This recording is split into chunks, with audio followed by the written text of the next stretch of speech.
And I grew up in a Christian church myself. And as a young person, I went to it was Episcopalian, so it's like Anglican. And we went to the priest, and he had a little biscuit. And he said, take this. This is the body of Christ that has been shed for you. And then he said, take this wine with it. Take it. This is the blood of Christ that has been shed for you. And when the wine mixed with the wafer, and it makes the wafer soggy, it actually felt like skin with blood on it. Because the wafer became soggy like skin, right? So it's like you're literally eating flesh with blood.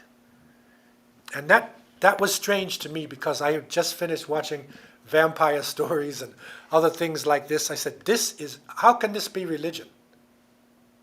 Okay? But this is a concept that was carried from before the time of Isa alayhi salam. And the average Christian does not know this.